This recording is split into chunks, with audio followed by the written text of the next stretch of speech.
Everyone, welcome back to this latest episode of Make Your Point. I had to bring on the face of Buffalo sports reporting and reporting in general. I don't know what your official position is. Multimedia journalist, Adam Campos. How you doing, buddy? I'm doing good, man. I'm glad you were able to invite me on. I'm glad to be hopping on to this. It's gonna be fun. We talking basketball. It's always fun to do that. I mean, we basically do that every day, on Instagram, sending you all the different Woj tweets, everything, just discussing about that, everything that's going on Twitter. So, it just makes sense to come on here and talk about it. But again, I appreciate you for coming on. And obviously, it's been a really crazy off season so far. I mean, free agency literally started less than 2 weeks ago, and so much has happened, especially leading up to the trade deadline, and then within the 30 minutes to an hour right after. And obviously, we've talked about it all, but there's the biggest thing that's been happening so far, especially in my life. I got the Heat stuff behind me, the basketball stuff behind me, is that Dame Lillard is requested a trade to leave Portland. He's leaving for the first time, where he's really vocalized it this offseason. Obviously, it's kind of been rumored in the past years, just like other stars, but he's a guy who has been extremely loyal. No one really thought that he was going to leave. Everyone kind of thought he was going to stick with his whole career in Portland and play for the Trailblazers and trying to accomplish a championship there. And he said, "No, I want to play for the Miami Heat. I want to play with Jimmy. I want to play with Bam. I want to be coached by Spo." I'm a Heat fan. Obviously, I do have that bias a little bit, and I'll share my thoughts on that trade a little bit. But as a Warriors fan, someone who's seen Dame play in the Western Conference for years, as a basketball fan, what do you make of this trade request, of this trade happening, and what do you think the future is for the NBA, where players are going and requesting trades left and right and stuff like this? Well, I know that last point that you brought up, one of the biggest points that people have been talking about it was the fact that if he really wanted to get out of Portland and is trying to force his way to a team, why did he re-sign the extension? Why did he re-sign with Portland? That's what I know on social media and stuff like that. That's a lot of the conversation's been about. But honestly, can you blame him to ask for this trade at this point? He's played 10 plus years into his career here. The farthest he's made it to the playoffs is the Western Conference Finals. So if he's really going to want to get anything done, I don't think he has any other choice but to try to get his way out of Portland. And a lot of fans for the longest of time have been making fun of him, making jokes, memes, whatever about him, saying like, "Oh, I'm loyal to the grind" and stuff like that. And now as soon as he wants out, they're like, "Oh, there's no loyal players anymore."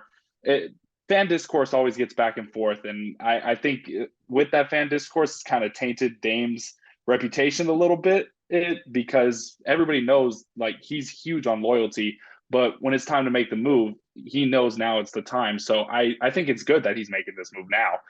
To the Heat, I think it's a great fit as well. No, honestly, you put him and Jimmy Butler Yeah, it because is. Yeah, it is, the, dude. that the thing about it is I think that's what Miami is missing. Miami is missing one guy. First off, I'm not saying Jimmy Butler can't get a bucket at any time that he wants, but they're just missing that guy that can get a bucket anytime that he wants. Just an elite offensive player that anytime you can depend on him to try to bring the team closer with a scoring run or just even a singular bucket, Dame can do that. Dame's been notorious for having big games, 40, 50, if he's had a 60-point game. So having a score like that, anytime you add something like that, it's huge. So Yeah. I think, and at the level that he plays, while you're not getting much on the defensive side for how good Miami is on defense already, I think he's not going to have to worry about that too much. So me personally, I think it's a great fit. And I mean, look, it's kind of a double-edged sword here. Obviously, we'll get into some of the other off-season transactions that have happened over the past week or so, with Gabe Vincent, Strus leaving. That's some deep three-point shooting there. A lot of the scoring efficiency, especially in that run in the playoffs. But you get Dame, a guy who, like you said, I mean, he dropped 71 in a game last season, There we go. and that's a guy who sat the last 20 games of the year because they tanked and they didn't even need they didn't even need him to play because they were trying to get a high draft pick, maybe get Wembanyama or something like that. Maybe that would have Mm-hmm. been enough or enticing enough for Dame to stay. But I think what you said is spot on. Right now is the perfect time for him to leave. It doesn't make sense for them, as this is a clear rebuild offseason for them. I thought the tipping point right away was when they had the third pick on draft night and they drafted Scoot Henderson. And right away you're like, maybe Scoot's out there preaching, with the reporters like, oh, I'd love to play with Dame. Like at number 0, I'm wearing double 0 because 0 is still on the roster. Like Hmm. that could be magical, but it just right away you knew like the Trailblazers were drafting his replacement. They were going in a different direction. They've literally drafted 3 teenagers in the first round over their last 3 years. They Hmm. have the draft picks. It's just a different situation for a guy like Dame to be in, especially when it's someone who's been so loyal to that organization. Now, as Hmm. a Heat fan, I obviously love this trade. I'd love to see Dame in Miami. I don't want to give up Tyler Hero. I love Tyler Hero. He has been a great piece for the Heat. He's been our most, consistent scorer over the past 4 seasons, especially last year when the Heat were struggling up and down all year with injuries. He was a guy who could come in and get that bucket and help ignite the offense once again and get them going. So I'm gonna Hmm. miss that. But again, you're getting Dame Lillard. He's a top 75 player of all time. He's an All NBA level MVP caliber player. And has been over the course of his career. So, I'm really excited, and I hope that trade gets completed soon because I know I just cannot wait like months for this for this trade to happen. The Uh, thing that annoys me the most is when I'm sitting here watching all of ESPN and and every other network. And I don't know if you saw, I put this whole thing out on Twitter. I rant. I go on these rants I sometimes. know you do. I know you do. Because I need to be Uh, vocal. I need to get my word out. And you're watching ESPN and when the day Dame requested the trade, 10 minutes after the official trade request tweet came out, he said, I want to go to the Miami Heat." Right? He specifically requested mhm. to get traded to the Miami Heat. And then next day on ESPN, should Dame ask to go to Boston or Philly or should all these other teams try? Like, I just don't understand why they can't respect the fact that even Dame knows the Heat are good and they give him the best shot to win a title. When since the Heat has become an organization in 1988, Philly has been to one Eastern Conference Finals since it was in 2001, and the Celtics have won one NBA championship in that whole time span. Neither of those teams are consistently winning. I mean, regular season, sure, that's fine. They're doing their thing in the regular season, but the Heat have 3 championships in the Three. past, and seven finals appearances since 2006, since their first one. So the Heat are consistently balling. They're consistently doing it, and it just makes sense for Dame to come to Miami, give him the best shot to win. He gets to play with Jimmy and Bam. I just think it is such a full circle perfect moment for him. It really is, someone compared it to Matthew Stafford leaving Detroit to go to the Rams. It was like the Rams were one piece away from going over the edge, and they pulled a guy who was Hmm. in a never win situation and dropped him right into the perfect situation, and it led him to the first to that program's first title. So for the Heat, it'd be adding another banner to the rafters, one that might even honestly be more special because it's that like, oh, D Wade's not here, franchise icon. LeBron isn't here, and Spo is taking this new group of guys, this new big three, to the promised land. And Hmm. I just think that is incredibly cool. And as a Warriors fan, obviously, what I'm talking about with all those championships and stuff too. Oh, 100%. I mean, it's just kind of special. I mean, like when you see not necessarily like Miami wasn't in the situation that the Warriors were before they started winning the title. I mean, we were in the trenches. The absolute when you got Woj tweeting like people are tweeting about the Oakland Athletics right now, saying that the ownership is absolutely a mess. Woj tweeted that before the Warriors got their pieces together, saying that it was started from the top and the organization was terrible. Well, and it was a fun run. We'll see if we can keep it going. But back to talking about Dame, it's just like right now too. The thing about Dame is that also why it's a perfect time is because it's not like he's slowing down. Like you said, if he's just dropped 71 last season, averaged 32 points a game. It's literally right now the perfect timing for him to make this jump because he still has that elite level of play in his tank for probably at least another 3 or 4 years. And especially since he may have been getting hurt in some of these past few seasons. It's not like he's playing full seasons. So if you keep him in Miami for even just one full season, add a few more pieces after you guys lost Struess and lost Gabe Vincent, which honestly I think you guys are going to be able to replace them pretty easily. And now that you're getting Tyler Hero back, that's the thing, you guys were missing Tyler Hero last season. So Yeah, if somehow you guys can keep Hero and get Dame, it's kind of hard not to say that you guys aren't the favorites because the main group. that would if we can somehow keep both of them, or I mean, that would be. That would be the craziest thing ever. I don't know if that's going to happen just because of Hero's contract is so big, but Yeah. I mean, compared to what we need to give up to get Dame, and Dame makes And $50 million, Hero makes I think it's 4 years over 100 or more like that. So you just got to trade the contract. Unfortunately, I mean, it sucks to see him go. yeah, and that's where the problem lies too, is that where does it make sense for Portland to do the trade to Miami? For the Heat, it's perfect because, like you said, like Tyler Hero, you're going to miss him being the bucket getter that he is and that fire that he plays with. You're just going to get that Dame like times Right. two from Dame times two. From Portland's point of view, and this is probably, I think this is the thing that pisses me off the most. I gotta look right in the camera when I say this too. You know, there are so many players, especially we've seen over the past years. I mean, we could go on Kyrie, James Harden, KD, Anthony Davis when he requested his trade to the Lakers. All these guys, all these superstar, players who are at the top of the game in the world Mm-hmm. can go months on a team, feel it out. They don't like it.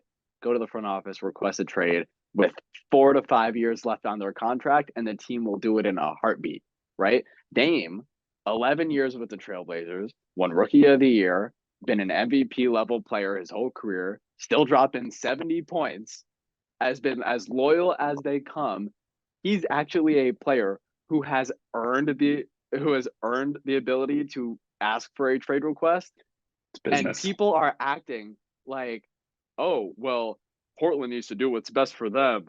They shouldn't answer to his trade request to go to Miami. It's like only when it's the Heat, dude. So Like Adam, we keep talking about how crazy this offseason is, and it was like yesterday where the NBA Finals just ended, and it's kind of like the offseason is past already because now summer league's going on, and even though we're still mm-hmm. waiting on some free agents to sign and some trades to be finalized. Now we're getting to see all these new players, some undrafted guys, first, second round picks step up and show off their talent before the season starts later this year again. So right now, as the offseason is going on, they're also holding NBA Con in Vegas, where they officially announced today the new in-season NBA tournament that's going to start. That's going to start next year. I just want to know quickly what your thoughts on that were, and what do you think of it? I mean, it's kind of a new thing. The NBA's never done it before. How do you think it's going to go? I'm not so sure how I feel about it, but what about you? Terrible, like terrible. I mean, there's a lot of reasons for it. I mean, one, what's the point? I don't see a need for it. A lot of the trend lately has been teams haven't even been celebrating the Western Conference Finals like when they've kind of just been sitting back, relaxing from it. I mean, you saw the Heat; they didn't even touch the trophy. So what, pardon the French, even if this is French, what the hell are they even going to do with the trophy for a regular season tournament when they don't even know where their team stands? Since Right. it's so early in the season, you need about 20-25 games in an NBA season to really see where your team is and like what needs to be improved on. And at a high school season, it's like 10 games. It's always around that 1/3 mark Yeah. or like Yeah. 1/4 mark around there. And that you're not even getting into 2 weeks into the season, maybe just around 2 weeks in the season when they're having this tournament. Yeah. So a So lot of these I think they said they're not even gonna know. the in season tournament stretching from like November 7th to like December 7th. It's literally stretching a whole month, and all of those games are going to be counted for into the regular season standings, and there should be some sort of prize or something in the knockout rounds as well. But each team is going to be trying to compete for this new NBA Cup, this new trophy that teams want to hoist up at the end of that tournament. So I mean, next Hmm. year is good. Next year is going to be kind of cool. You know, it's going to be the first team ever to win the NBA Cup. I mean, that's something there. But for me, I don't know. Like my first thought when they announced it a while back, and then when I saw the trophy today, when they had showed it off at NBA Con, where all the NBA players and fans were hanging around in Vegas, I saw the trophy and I was like, okay, but doesn't that kind of like lower like the excitement of winning an NBA championship though? Like doesn't I'm it, looking at it right right, now. right? Like doesn't that kind of like invade on like the purpose of winning an NBA title? It's like it's my first thought was it is practice for the playoffs. Like it is a mini playoffs like in the middle of the year. Like there's no real purpose for it. There's no real incentive for it. I just don't really understand it. I mean, it could be cool because I mean, they split everyone into groups now. Right, right, that too. But they split it That's into what it's for. but they split all these teams into groups. Also, I don't understand why they already have divisions in the NBA. I don't understand why they would have just split instead of doing groups, they would have just done divisions, right? Yeah. Like, doesn't make any sense. It's like divisions aren't even a part of it anymore. They really haven't been in years. But I mean, that was my first thought. It was like, why can't they do divisions? This is basically just practice for the playoffs. I don't really see the incentive towards it, and doesn't it kind of take away, the uniqueness and the specialty of winning an NBA Finals? I don't know. And also in hockey too, they have like just like they have the President's Cup in hockey. I think it's like the crazy stat, like no team in the past like 20 years or whatever, or however long that's won the President's Cup during the season has ended up winning the Stanley Yep. Cup. So like, is this good for the NBA? Is it bad? I don't really know, but it's just Because something we could talk you, about. you could get a team like Utah, for instance, last year. They Right, started off hot, and for that first right. portion of the season, they were one of the best teams in the Western Conference. What happened? They slowed down. So that could be the possibility where all of a sudden a team wins this NBA Cup, and then all of a sudden they're just not good for the rest of the And season. They just start to go downhill. right, one of my friends texted me too, like it's supposed to bring excitement. I think it's he said I No, think he said I think it's gonna be cool. It's gonna be exciting. And no. I was like, how many people load manage though during the regular season to save themselves for the playoffs? So how much Jimmy doesn't try during the regular season, so he The can do what he Warriors. did. So he could do what he did against the Bucks in that first round. Like Hmm. you know what I mean? So there's going like if there's no real purpose to winning the NBA Cup, I don't see like I don't they're like I doubt the Heat or the Warriors or any of some of these other teams are going to be like, let's go get this. We're gonna get the NBA Cup. I'm like, they're gonna save all their energy. They're gonna try, but I don't think Hmm. it's not gonna be at the forefront of the mind. We're like, all right, a month into the season, we know what the goal is here. We got to win the NBA Cup. Well, You know what I mean? like you were saying, oh, it's prep for the playoffs. It's really not though, because the playoffs are 7 game series every round. Right. This is single elimination, Right. Like and it's like it it, doesn't right. it I doesn't said it. determine I anything. said if it's like they took a college conference tournament, like the SEC tournament, and put it in the middle of this, like it's in the, like it is in the season. The SEC tournament's practice for the postseason for March And Madness, at, right? Like the and at least the conference tournaments, they have some type of incentive. You get an automatic bid into the actual playoffs. right, So that like there's right, still some like pressure to actually perform and wanting to right. win it all, because you saw like in not last year's NCAA tournament, there's just this past year's, but the year before that, what was that?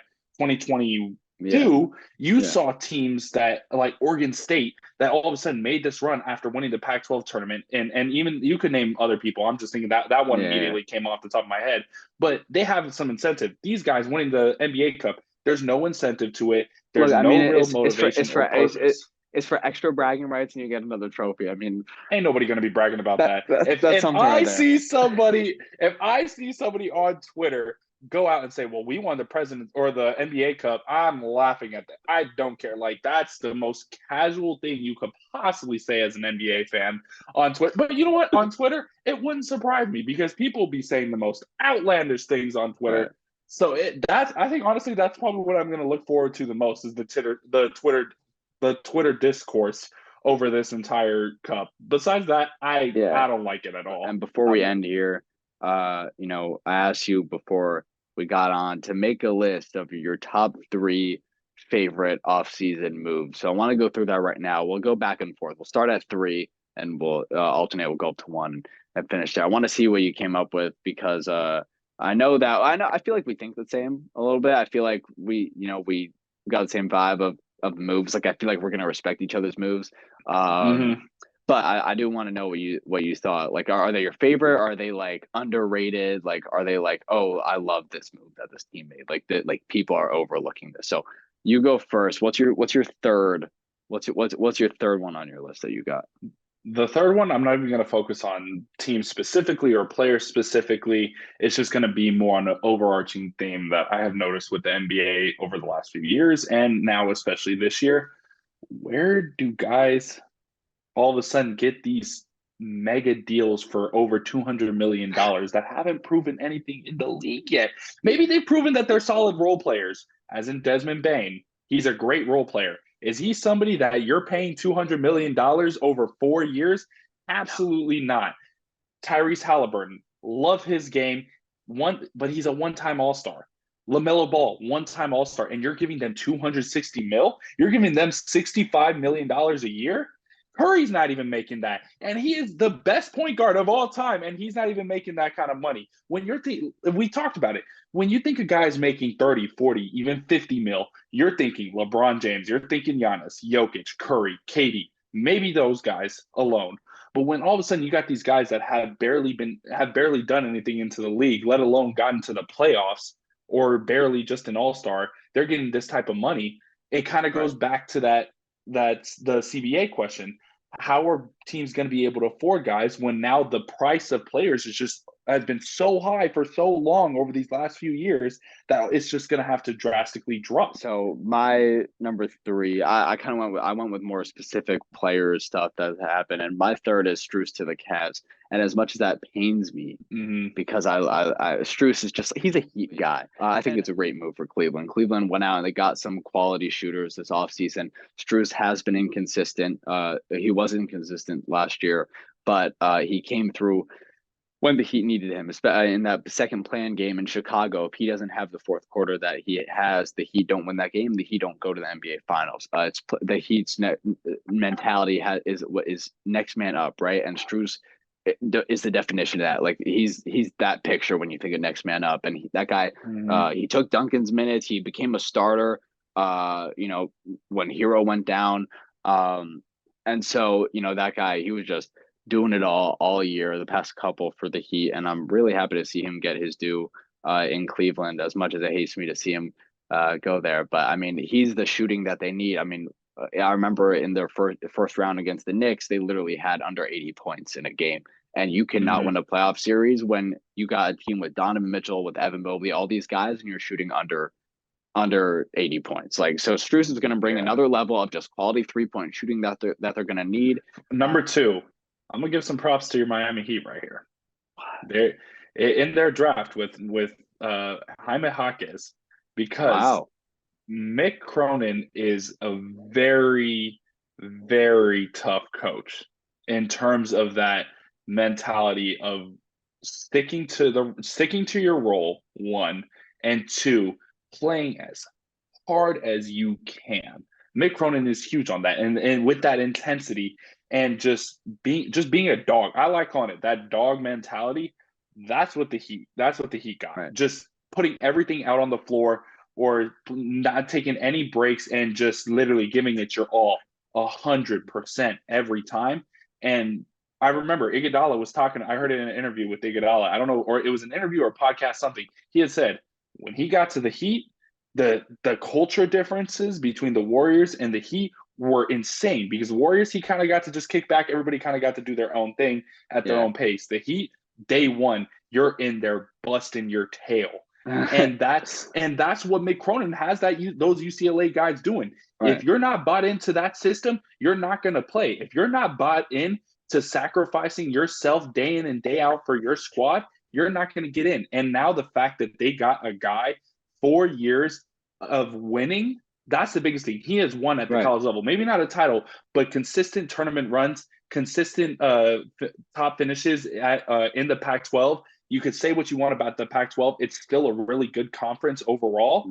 Also, to see a guy like him with the type of culture that he played in at UCLA, the type of winning that he's done, and he's coming into the league with 4 years under his belt, I think it's a perfect guy to replace Max Strus. You may not have that shooting, but one, you're getting better defense, and you're also getting more athleticism with him on both the offensive and defensive end. So I love this pickup for Miami. When I saw that happen, it kind of shocked me that he went that high, but I'm happy that he went to a team like the Miami Heat. And I think I love the pickup, and he's already shown it in Summer League. He fits perfectly. He was flying high in his Summer League debut, dunking on people already. And I think it is important to note, though, that if he is involved in a trade for Dame, because of that rookie signed restriction, he wouldn't be able to be traded for 30 days. So that would be the holdup there. So if the Blazers do want Jaime Jaquez on that deal, the trade wouldn't be able to be finalized till July 31st or whenever that may be. So I do love him. I want him to stay. I do want him to stay in Miami. He definitely fits the mold, and the Heat seem to love Perfect. him. He They needs to stay there. they do seem to love him, and I do think he fits that really well. Hmm. Speaking of good fits elsewhere, my number two. I'm looking at the Dallas Mavericks and what they did this offseason, and they got a lot of shooting, and I think that was really crucial to them. And I think honestly the biggest one is one of the it was an interesting signing to me was Seth Curry going back to Dallas. He's a guy who's bounced around, and I feel like he just kind of bounces back to his old teams every now and again. I Mm, think this is like his third stint with Dallas. Uh, something like but that. but he went back, and I love that signing. He brings another level of 3-point shooting. He's played with both Kyrie in Brooklyn and with Luka in Dallas, so he's another guy that you can put in that backcourt and going to give you some extra shooting too. They also brought in Grant Williams, who is incredibly efficient from the corner, those wing threes, and from a defensive level as well. But I'm looking at Dallas's shooting too, especially. I know people have their issues with Kyrie Irving, but he is one of the most talented players to touch a Uh, basketball ever.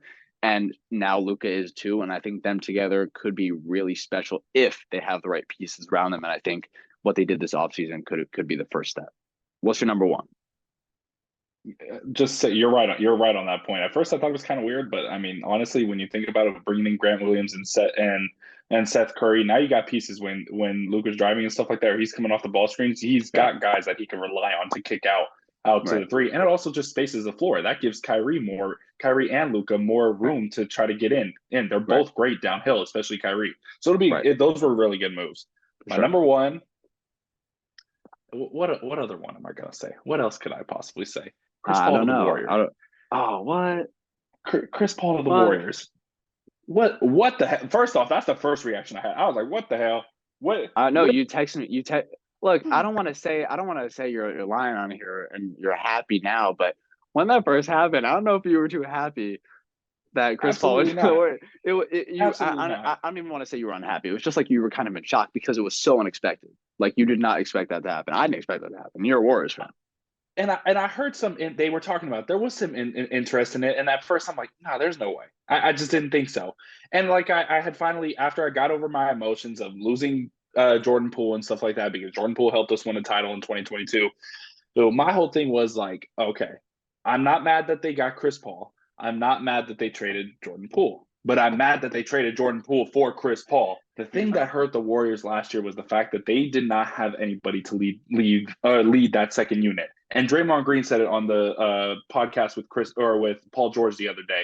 Mm-hmm. The fact that since Draymond and Curry had to play separate with each other, since Draymond had to be that anchor for that second unit, it kind of hurt the team a little bit because Curry and Draymond are that perfect duo of Draymond running that point, Curry coming off ball, and just that tandem and chemistry that they have. You're getting less of that. So that's hurting the team.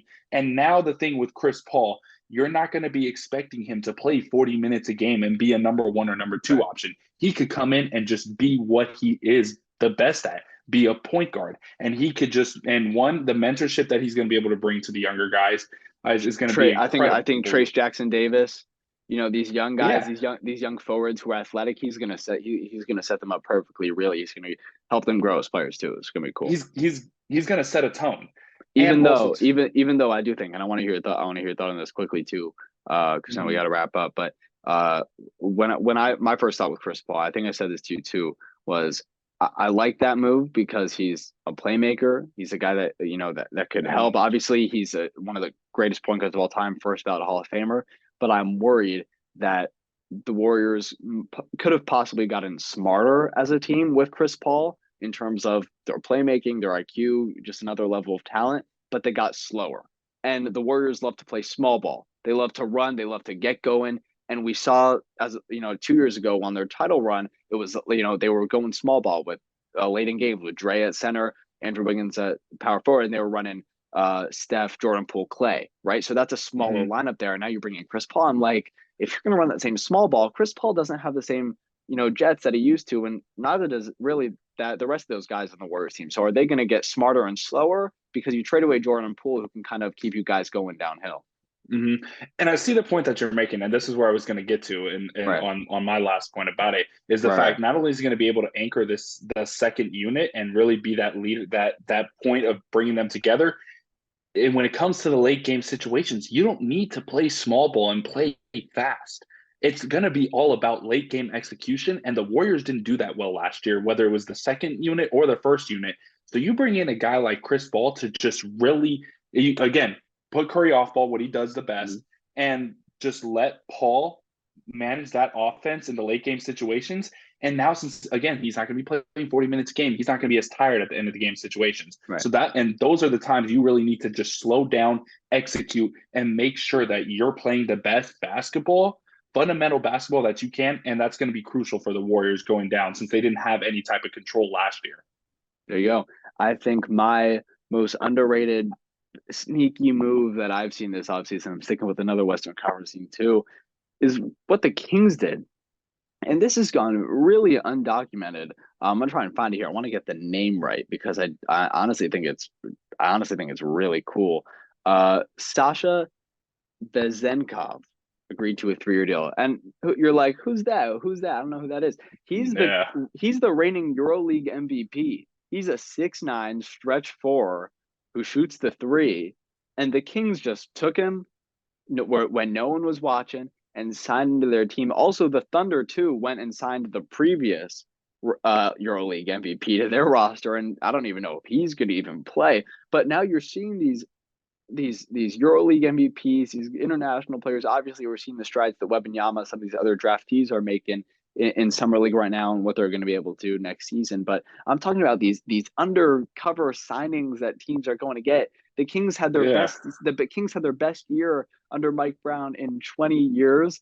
And they just went and got another piece that literally no one was looking after. And who knows what this guy could be with Harrison Barnes getting older, with Domantas Sabonis, taking more of a he took a he's really becoming a great playmaker in his own, and hmm he can play the 4 or he can play the 5. If you have him with another 6'9", 6'10" forward who can shoot three with him, who is also led a team to a finals, like that could be a sneaky good front court there. Like I don't know, like is that good? I don't even know, but I just saw that signing and I remember that thinking like the Kings, what they just did, that is really sneaky and I love it. And I wish more teams would kind of do stuff like that. But I mean, if there was a team that like it low key like it made me happy when I saw that the Kings wanted to do that because I was like, oh, they're gonna run it back and they just got a sneaky piece that